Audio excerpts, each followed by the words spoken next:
Howdy, friends and neighbors. It's Robert from Blocks of Sonic Wafers with my much anticipated, finally, MoFi related video that I know you all have been on pins and needles to hear from me about. I don't have a whole lot to say about the MoFi situation. A little disappointed they weren't up front.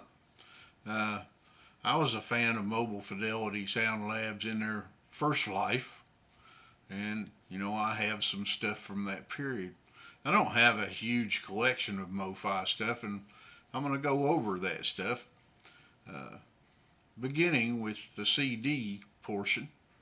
And I noticed that when they got reopened, so to speak, Music Direct bought them up, lock, stock, and logo, and got them back in business, and I was happy to see that. I know most of us were. I'm of a fixed income. I've not been able to partake in the one steps and the really high dollar issues that they've been putting out. But I have noticed that a lot of the titles that they've put out in one step and reissued on albums were a lot of artists and titles that they had already done at some point. And I thought then that the master tapes aren't just going to come and go and come and go and come and go. Uh, and when they first started out, I noticed that their productivity was on a much higher level than the original MoFi. Sometimes it seemed like they were throwing out an entire artist's catalog all in one fell swoop, and that just didn't seem to me to be the way that process works or should have been working. Uh, so it makes more sense that the master tapes were used originally but have been digitally transferred at some point along the line, because that's going to have to be done. I mean, there's no doubt about it. And the technology with DSD is great. The article that was passed around, one of the first things it said in there, it said the purpose of Mobile Fidelity was to produce a product that was as close to the sound of the original as possible. And I have to disagree with that right off the bat. I mean, if they wanted to put out something that sounded exactly like the original, then why? Why would you want to do that? I mean, every effort was made to make it sound better, even though it was in tiny increments sometimes. Each method that they experimented with and tried out, like half speed mastering, uh, it's not like black and white into color, but it does make a small difference. And every small difference that you can milk out of these tapes adds up to bigger differences. Uh, so, I'm not going to quit buying Mobile Fidelity products due to this situation. Uh, and I'm sure they will, be more transparent in the future, hopefully, and I hope they're still here next year. So anyway, I'm going to just kind of pass through some of my CDs. I might decide to break it into two parts. We'll see how it goes. But let's begin. The highly sought after metal UDCD 518.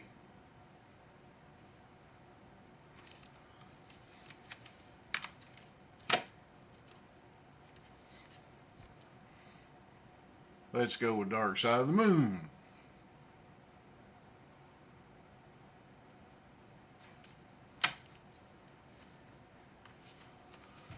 The Wall, and I do still have the long box that this initially came in.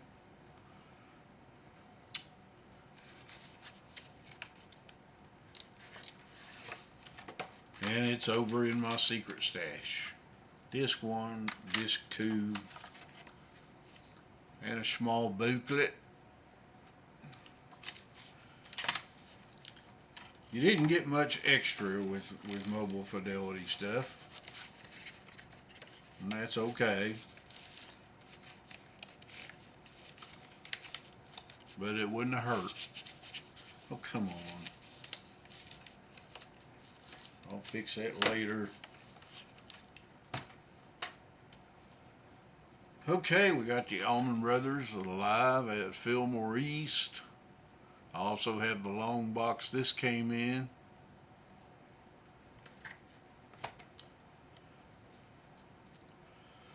And in the more recent years, I have got Idlewild South, number 181.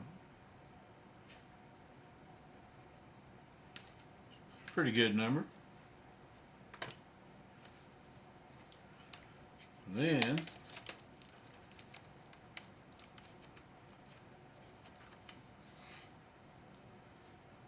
got the Plastic Ono Band.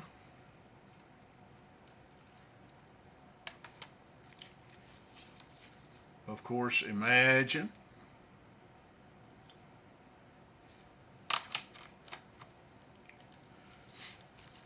Live piece in Toronto, still sealed.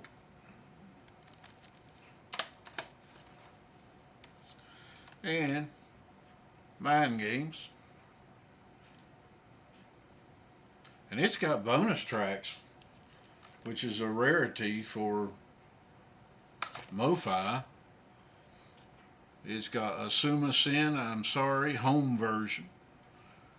Bring on the Lucy, Free the People, home version. And Meat City, home version. So that's kind of a rarity in itself. Keb Mo, this is a hybrid SACD in stereo only. And I have got number 223. Hope you can see that. I met Keb Mo in 1995. I was at the Beale Street Music Festival in Memphis. I was standing in front of a little blues cabin stage, which was in between two real loud stages. Roy Bookbinder was on stage being very unhappy about, I think it was Government Mule blasting from one side. And I was standing there in a circle of these guys talking, and I didn't realize it at first, but one of them was Ivan Neville, and one of them was Keb Mo. I forgot who the other person was. Layla.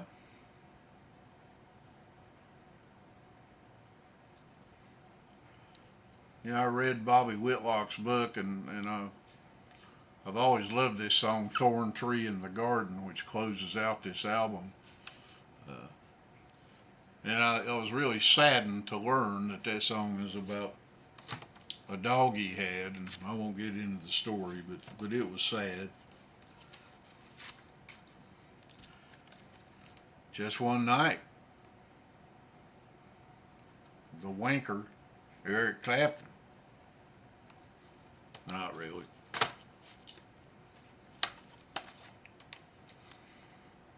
Thick as a brick.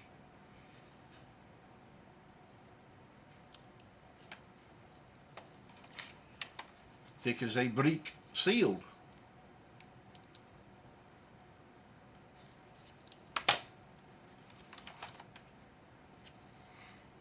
A Passion Play.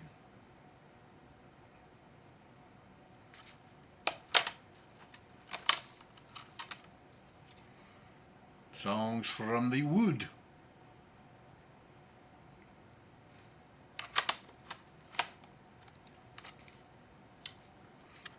War Child.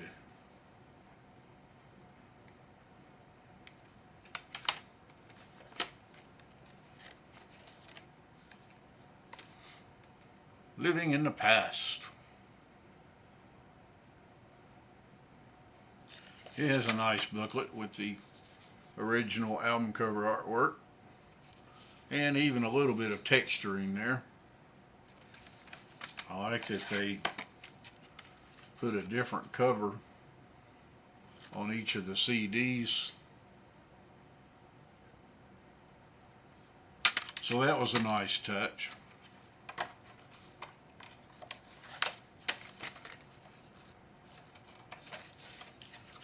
I'm going to call that part one and wrap it up for the time being. And I'll be back to show you more of my MoFi CDs. And then eventually we'll get into my MoFi vinyl, which again is not a very large collection. But I hope you like seeing what I do have here, and I'll be back to show more. Have a great day.